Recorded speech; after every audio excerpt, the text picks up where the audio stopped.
This week, I decided to talk about one of my favorite artists and my favorite Beatle, John Lennon. I had to shoo some doubts away before getting started, not because Lennon could be quite a controversial character sometimes, but mostly because it is very hard to find some structure in such a huge personality. When we talk about any member of the Beatles, we are dealing with some legendary material. So it can be very easy to jump to commonplace conclusions or just feed some sort of worshipping. Instead, I wanted to dig out 5 practical and useful tips that any young songwriter can learn from John Lennon. Surely a legend, but also a man and an artist like you and me. So I started going through some old interviews and demo recordings, trying to find a pattern in the work and the process behind so many great songs. Here are 5 tips I came up with.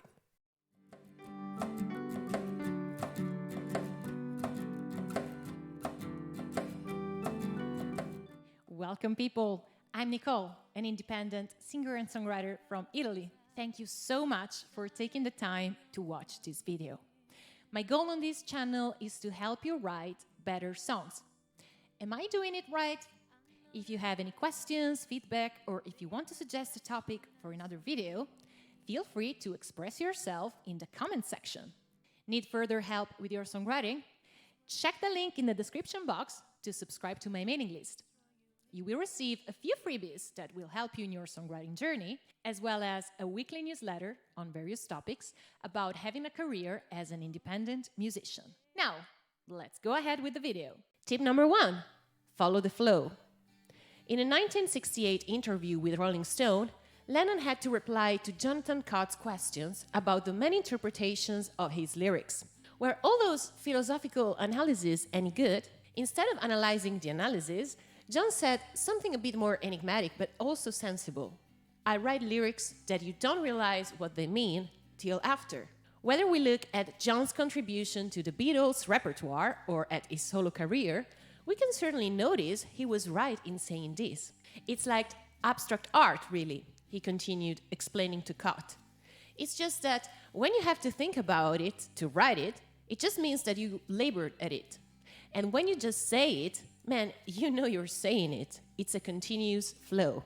I guess there is no better way to explain how a songwriter's brain works. Whenever we sit down to write some lyrics, let's try to channel the flow instead of forcing our songs. How can we follow the flow? Well, unfortunately, there is no clear answer to this question.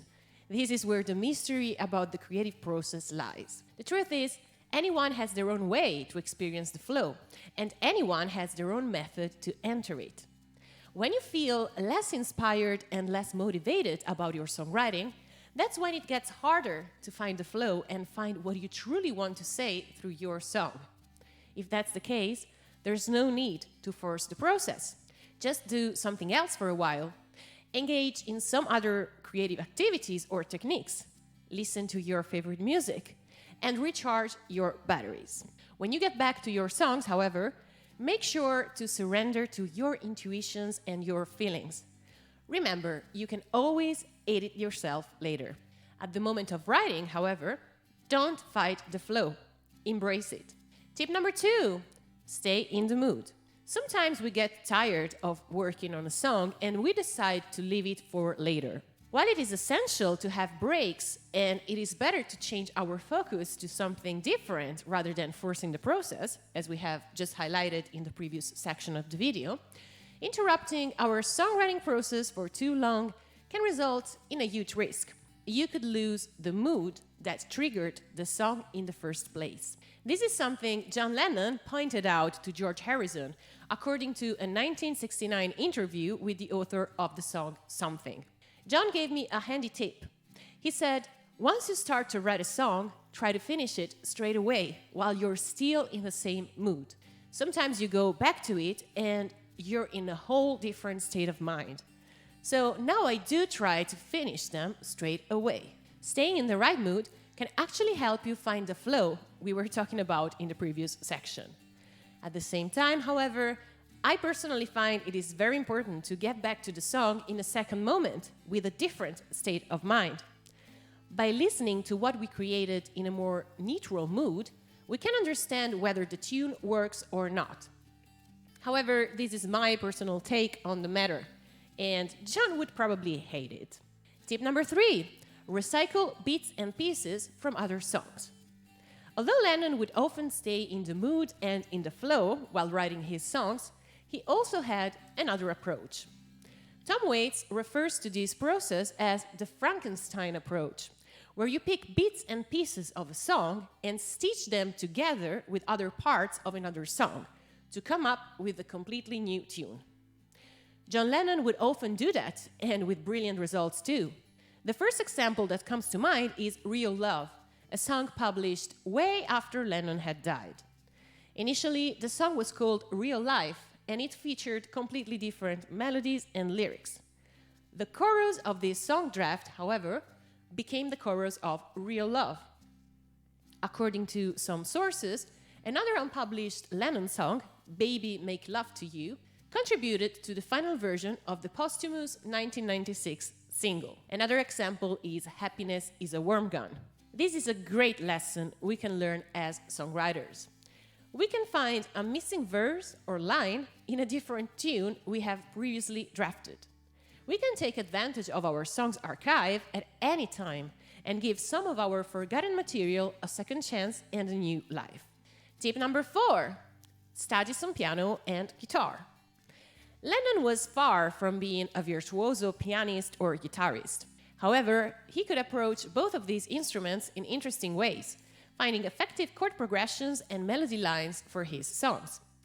By listening to his piano and guitar demos, we can't help but recognize how his somewhat simple approach to the instrument made a whole difference in his songwriting. This is a very practical tip we can all learn from John Lennon. Study some piano and some guitar. Forget about the sexy solos and crazy piano parts that virtuoso instrumentalists can serve. Focus on the chords and some accompaniment techniques. For example, learn some fingerstyle on the guitar or some left-hand techniques on the piano. I find it is very important to be independent when it comes to songwriting. While it is great to collaborate with other musicians, it comes in handy when you don't have to rely on somebody else to write a tune. I would suggest you try out both instruments. Not only John Lennon, but a lot of other great songwriters, including other members of the Beatles, Bob Dylan, Joni Mitchell, Tom Waits, and many, many more, can play both the guitar and the piano. This means they can experiment with different songwriting approaches just by simply switching instruments if they feel like it.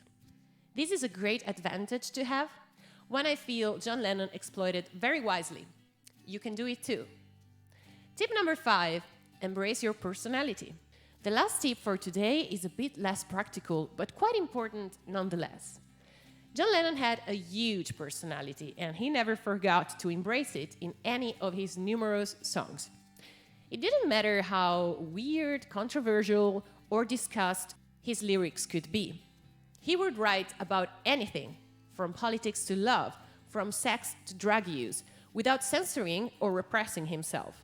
It could be hard to embrace your personality when you are not as brave, confident, and cool as John Lennon. But it is an essential step to find your voice as a songwriter.